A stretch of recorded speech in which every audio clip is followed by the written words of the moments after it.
Hi everybody, Mike with Enviroscape LA, and we're just finishing up this project in Manhattan Beach, California, backyard, and just wanted to give you some ideas to inspire you of what you might be able to do for your backyard. So here we see on the left side over here, there's a house that's higher than the house I'm at now. And so the idea is that people could see in, not just from the side, but also from the back wall over there. So what we did was we planted these plants called, they're espaliered, which means they come on a trellis, but they are called Calliandra hemiciphylla, or otherwise known as pink powder puffs. Within 2 to 3 years, they should actually reach above the fence and actually effectively block out the homes that are there. We'll take a closer look. We got some lily turf here. We got some native yarrow, which attracts the little creatures, the pollinators. We have the Calliandra bush. We actually have some flowers right here that are about to pop, and then that one looks like it's popped. So we'll see a better example of it, what they look like when they're in their full bloom. We did use the the FX luminaire lighting, and so it's not on right now. We have those Calliandra bushes along the entire wall here. Now on the back wall, we actually put the Calliandra, and then between it, we put the Pittosporum silversheen. We wanted something to break up this long wall, so these star jasmines went in, and they're gonna hug the ground and creep over. We put more FX lighting. This is a FX luminaire light. It's already, we installed it yesterday, and already it is, yeah, it's showing that it's starting to patina, which is great. And then we have, right at the very corner, we wanted to break this up, the Calliandra bushes. So we installed a Arbutus marina, and it has this beautiful, gorgeous little tiny flower, which hummingbirds love, and it turns into an edible fruit. And check out the red bark, and it always stays that way. It just kind of blends in with the warm colors, a kind of a pink coat over the walls here. We have another California friendly plant here. It's called a convolvulus, and it has a white flower and it has a yellow throat. Here's more of a close-up of the Pittosporum.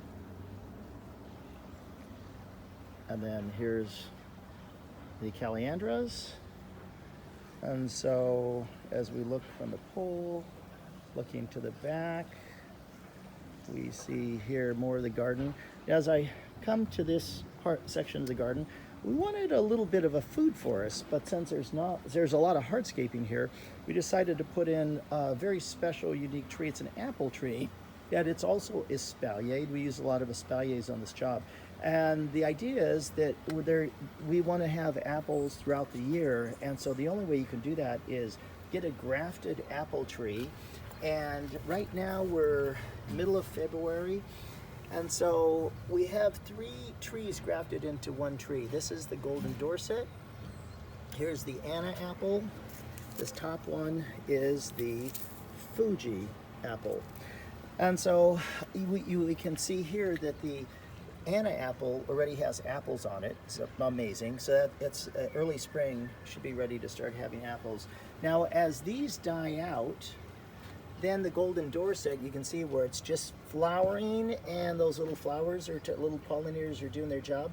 There we actually have little apples that are going to start forming there. So as the Anna begins to be out of apples, then they can start harvesting the Golden Dorset. And then the Anna apple is just barely getting started. And so when the other 2 are out, then this one should be producing. So, okay, we are in process of putting this mulch in. Now, how we're irrigating this is with the we're irrigating with the Rainbird Copper Shield drip irrigation. Everything's getting watered with that.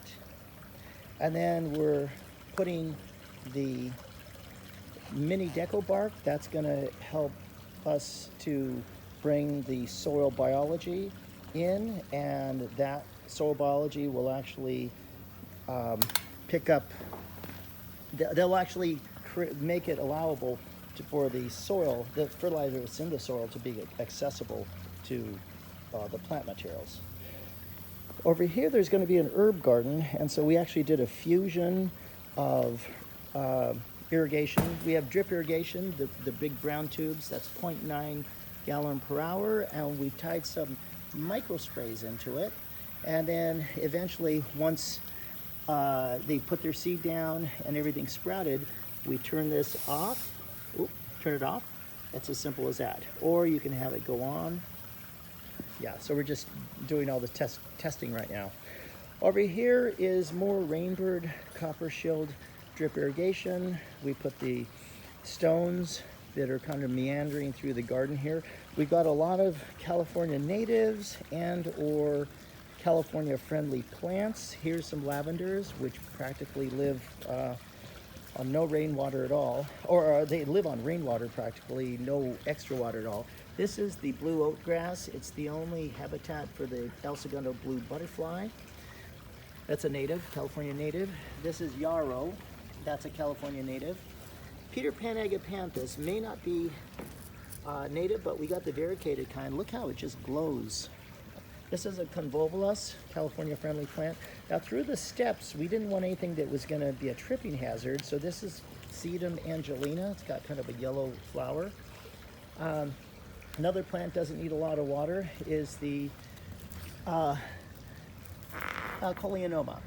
Coleonoma plant. Look at that. Oh, it's just gorgeous. And then more dry stuff is the dry planting stuff is the Senecio. That's going to give us like a blue wave. And over there, we've got the at the steps, we have some. It's actually from Australia, but they propagate it out here. It's called Cousin It. It's going to soften up this area. Some more Peter Pan agapanthus. Now, right underneath this tree, we needed something that was going to take a lot of shade, and because this tree is going to fill in, and so we planted Clivia. Again, it's not from California, but it's not a California native, but it is extremely drought tolerant. It gets along with rainwater. And we wanted something that was going to complement it, and so we put this Peter Pan agapanthus. And notice the rocks that are there. The level, everything here is much, much lower, and so we decided, because there was a root there, we didn't want to disturb it. This tree is an integral part of the backyard. We decided to place a stone above it, more of a flat stone, and over there in the back, create an infinity step. So it doesn't really lead anywhere, but it just the idea, it creates some drama and some mystery. Over here, we've got the Rainbird drip. We haven't gotten it filled in yet, but we will. Oh, check out the light. This is the FX Luminaire lighting.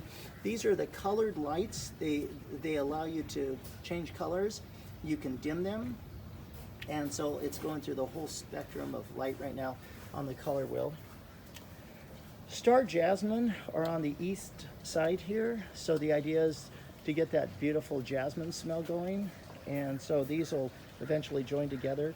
And then we have little ollie trees. They're like dwarf olive trees, but they are more of a bush than anything else. That's what's going on here.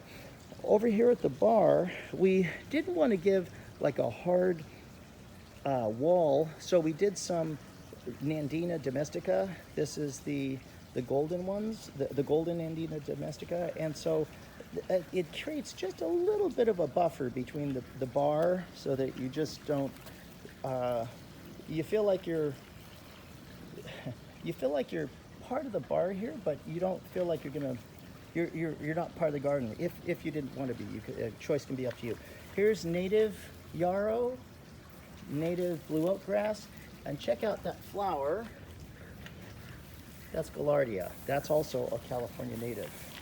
We left a flat of this native yarrow so that when these get planted, we can bring the pollinators, because nothing brings in the pollinators like the California natives.